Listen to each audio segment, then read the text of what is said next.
दोस्तों सवाल महत्वपूर्ण है कि एक डिवोर्स्ड वाइफ, एक या कहें कि डिवोर्स्ड जो महिला है जिसके कि किसी पुरुष से संबंध है, जिससे उसने डिवोर्स लिया है, उसके अलावा किसी और पुरुष से उसके संबंध है, मतलब शारीरिक संबंध है उसके किसी और पुरुष से, जिससे शादी हुई थी, जिससे तलाक हो गया था, उसके बाद उसके किसी और पुरुष से संबंध है या पहले से रहे हो, तो क्या ऐसी महिला को मेंटेनेंस का अधिकार है?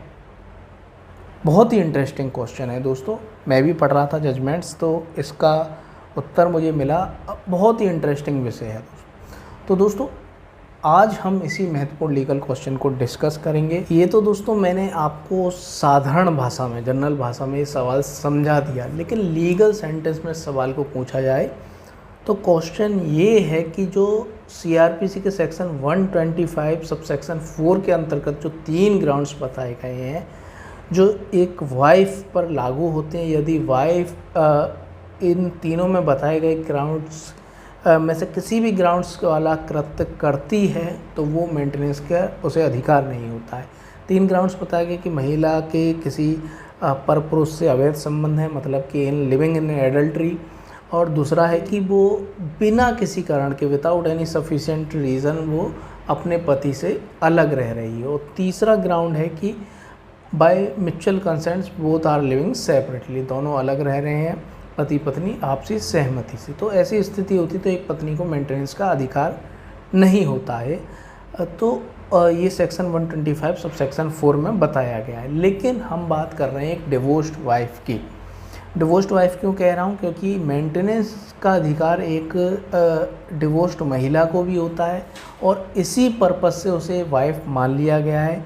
जो एक्सप्लेनेशन है 125 का, उसमें स्पष्ट कहा गया है कि इस पर्पज़ से उसे पत्नी माना जाता है। एक डिवोर्स्ड महिला है, उसे भी पत्नी माना जाएगा, उसे भी मेंटेनेंस का अधिकार है। तो हमारा क्वेश्चन ये है कि जो ये 3 ग्राउंड्स बताए गए हैं, क्या ये एक डिवोर्स्ड वाइफ पर भी लागू होते हैं? जो एक डिवोर्स्ड महिला है उस पर भी लागू होते हैं? तो दोस्तों सवाल बहुत अटपटा है और ज़्यादातर लोग इसका उत्तर नो में देंगे, क्योंकि मैं भी सोच रहा था कि एडल्ट्री में रह रही है, तो हमारे प्रथम दृष्टया मन में आएगा एडल्ट्री। लेकिन एडल्ट्री किस बात की? जब वो डिवोर्स हो गया और वो किसी पर पुरुष से उसके संबंध है तो it is not adultery. It is not adultery क्योंकि डिवोर्स्ड हो गया है, उसका ये अधिकार है, लीगल अधिकार है, उसका ये सामाजिक हर तरीके से ये सही है कि एक डिवोर्स्ड महिला है तो वो किसी दूसरे पुरुष से शादी करे, ये भी सही है, और यदि वो किसी से संबंध रखना चाहती है तो ये भी सही है।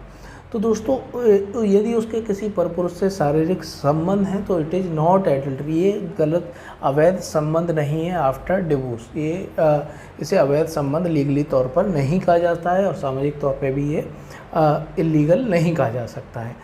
तो दोस्तों ये महत्वपूर्ण बात है। तो इन्हीं आधारों पर इसके संबंध में कई महत्वपूर्ण जजमेंट्स हैं, क्योंकि प्रथम दृष्टया हमारे मन में यही आता है कि एक पत्नी अपने पूर्व पति से मेंटेनेंस मांग रही है और दूसरे पुरुष से ये संबंध रख रही है, तो ऐसा क्यों? तो दोस्तों इसका उत्तर यही है कि इसके पीछे आप बैकग्राउंड में जाएंगे तो बहुत चीज़ें निकल के आएंगी कि उसने जो तलाक लिया वो उसे मारता होगा, पीटता होगा, या और भी कोई भी जो भी कारण है डिवोर्स के वो रहे होंगे। तो पत्नी पे अपना भरण पोषण करने का जो है, तलाक के बाद भी उसके पास ऐसी कोई भी ऐसे साधन नहीं है कि वो अपना मेंटेनेंस कर सके, तो उसे तलाक के बाद भी मेंटेनेंस का अधिकार दिया गया। और जो सेक्शन 125 सब सेक्शन 4 के अंतर्गत जो ग्राउंड्स बताए गए हैं वो उस पर लागू नहीं होते, क्योंकि आप कह ही नहीं सकते, आप कैसे कह सकते हैं कि इट इज़ एडल्ट्री? क्योंकि उसका डिवोर्स हो गया, आपने लीगली तौर पे उसे राइट्स दे दिया कि वो परपुरुष से संबंध बनाए, शादी करे, और आप एक तरफ से ये कहिए कि आप पर ये लागू हो जाता है कि इसे एडल्ट्री मान के आपका मेंटेनेंस का राइट अधिकार ख़त्म कर दिया जाए। तो ये इस तरीके के तर्क हैं जो इन केसेस में आए, और ये माना गया कि उसे मेंटेनेंस का अधिकार है।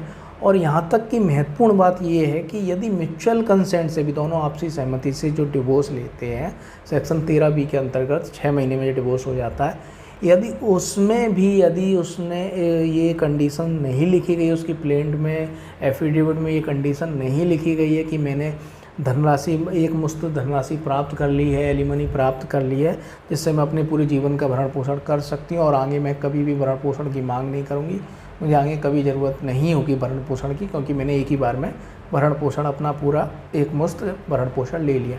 इस तरीके की अगर कंडीशन नहीं लिखी गई, इस तरह का एफिडेविट में नहीं है, तो म्यूचुअल कंसेंट के आधार पर भी दोनों यदि राजी होकर डिवोर्स ले भी लेते हैं तो भी उन्हें तो भी ये ग्राउंड्स उस पर लागू नहीं होंगे डिवोर्स्ड वाइफ पे, और तो भी उसे मेंटेनेंस देना पड़ेगा जी।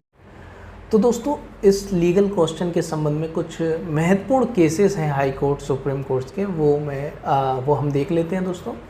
पहला है Shrimati Kiran Singh versus state of UP and another 26 April 2022 Allahabad High Court का महत्वपूर्ण फैसला है। इसमें एक्सप्लेनेशन सेक्शन 125 के फर्स्ट एक्सप्लेनेशन के बारे में बात की गई है। इसमें बताया गया कि एक डिवोर्स्ड महिला है, उसे भी मेंटेनेंस के पर्पज़ से यहाँ पर वाइफ माना गया, यानी कि उसे हम क्या कहेंगे, डिवोर्स्ड वाइफ कह सकते हैं या वाइफ यहाँ पर कहेंगे। तो वाइफ के अंतर्गत वो महिला भी आती है जिसने डिवोर्स प्राप्त कर लिया या जिसे डिवोर्स अपने पति के द्वारा दे दिया गया है, तो वो भी यहाँ पर पत्नी मानी जाएगी। यदि उसने उसके बाद उसने रीमैरिज नहीं की है, डिवोर्स ले लिया उसके बाद रीमैरिज नहीं की है, तो उसे यहाँ पर पत्नी माना जाएगा for the purpose of maintenance. The claim of maintenance can only be refused if she has received some compensation from her husband and the decree of the restitution of conjugal rights does not put bar in providing the maintenance। तो दोस्तों यहाँ पर कहा गया है कि यदि ये कंडीशंस हैं कि उसका डिवोर्स हो गया है तो उसे मेंटेनेंस के अधिकार से वंचित नहीं किया जा सकता। सी हैज़ तो ऐसी परिस्थिति में उसे भी मेंटेनेंस का अधिकार उसका बना रहता है यदि जब तक कि उसने यहाँ पर जो डिवोर्स हुआ था, डिवोर्स के अंतर्गत उसने कोई राशि नहीं प्राप्त कर ली थी, एक बड़ी राशि उसने एक मुश्त राशि प्राप्त कर ली हो कि ये मुझे 15 लाख 10 लाख ये राशि मिल गई है, अब मुझे गुजारा भत्ता नहीं चाहिए, मुझे अपना भरण पोषण के अधिकार उसने छोड़ दिया था, क्योंकि म्यूचुअल कंसेंट से डिवोर्स हुआ था या बिना म्यूचुअल कंसेंट के डिवोर्स हुआ था, तो उसने अपने पति से एक ही बार में पूरा यहाँ पर भरण पोषण ले लिया था, कंपनसेशन ले लिया था। तो ये कहा गया and the decree of the restitution of conjugal rights does not bar put in providing maintenance. तो दोस्तों तो डिवोर्स की प्रोसीडिंग चल रही थी, तो पत्नी के जो पति के पक्ष में यहाँ पर एक डिक्री पारित की गई थी रेस्टिट्यूशन ऑफ कंजुगल राइट्स की, कि इसका मतलब है कि पत्नी को आदेश दिया गया था कोर्ट ने कि जाकर पति के साथ रहे। ये डिक्री पारित की गई थी पति के पक्ष में कि पत्नी को आदेश दिया गया था कि वो अपने पति के साथ रहे, क्योंकि उसकी गलती है, वो अपने पति के साथ रहे, यहाँ पर पति की कोई गलती नहीं है। तो डिवोर्स हो गया, डिवोर्स के बाद इस डिक्री का कोई मतलब रहा ही नहीं। जब इस डिक्री का मतलब नहीं रहा तो ये नल एंड वॉइड, ये पूरी डिक्री हो गई, ऑर्डर हो गया, तो पत्नी को उसका पालन करने की ज़रूरत नहीं है और वो मेंटेनेंस मांग सकती है, चाहे इस डिक्री का पालन करे या ना करे, वो मेंटेनेंस मांग सकती है। और आगे के जो केसेस हम देखेंगे उसमें क्लियरली 125 सबसेक्शन 4 में जो ग्राउंड्स बताए गए हैं वो डिवोर्स्ड वाइफ पर लागू नहीं होते हैं, वो क्लियरली बताया गया है। माननीय सर्वोच्च न्यायालय ने रोहतास सिंह बनाम रामेंद्र 2000 में यह स्थापित किया गया, ये सुप्रीम कोर्ट का केस है, स्थापित किया गया कि यदि पत्नी व्यभिचार में लिप्त है, अपने पति के साथ रहने से इनकार कर रही है या वे आपसी सहमति से अलग रह रहे हैं, तो अपने पति से वह भरण पोषण नहीं मांग सकती है। तो दोस्तों ये किसके संबंध में ये शर्तें हैं? ये जो एक पत्नी के संबंध में जिसका डिवोर्स नहीं हुआ है। इसमें आगे लिखा है, क्लियरली कहा गया है कि ये शर्तें तब लागू होती हैं जब वैवाहिक संबंध विद्यमान हो। ये शर्तें तब लागू होती हैं जब वैवाहिक संबंध विद्यमान हो, ना कि तलाक के बाद। तो तलाक के बाद वो किसी पर पुरुष से वो संबंध रख रही है, ये उसका अधिकार है, उसमें कुछ भी गलत नहीं है। ये अब वो अपने पति से, पूर्व पति से अलग रह रही है, तो उसमें कुछ भी गलत नहीं है, ठीक है। दोनों ने म्यूचुअल कंसेंट से डिवोर्स लिया है, उसके बाद भी वो मेंटेनेंस मांग रही है, तो वो मांग सकती है, क्योंकि ये डिवोर्स्ड वाइफ पर लागू नहीं होती है। तो सेक्शन 125 सब सेक्शन 4 के provisions, the provision of section 125 sub section 4 do not apply on divorced wife दिया गया। इसके बाद जो महत्वपूर्ण केस है उसमें और इसे स्पष्ट कर दिया गया।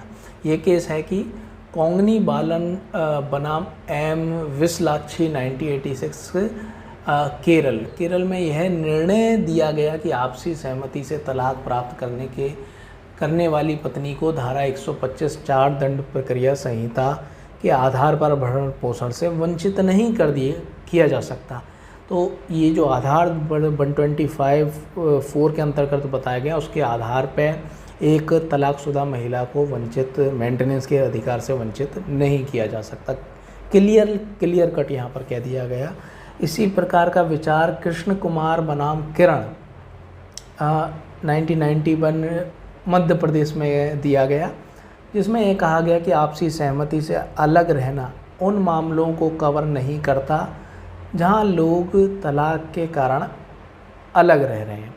तो यहाँ पर एक ही ग्राउंड उठाता है, जो 125 3 ग्राउंड थे उसमें एक ही ग्राउंड उसमें उठाता ये कृष्ण कुमार बनाम किरण में, कि वो पत्नी तलाक के बाद अलग रह रही थी, तो आपसी सहमति से अलग रह रही थी, तो ये ग्राउंड उठाता। तो ये ग्राउंड भी लागू नहीं होता क्योंकि डिवोर्स हो चुका है, तो चाहे वो आपसी सहमति से अलग रहे या वैसे अलग रहे, तो ये जो ग्राउंड्स है जो आपसी सहमति वाला, वो डिवोर्स्ड महिला पर लागू नहीं होता। तो दोस्तों ये था हमारा आज का वीडियो। कैसा लगा आप हमें कमेंट बॉक्स में कमेंट करके बताएं। बहुत ही महत्वपूर्ण विषय है।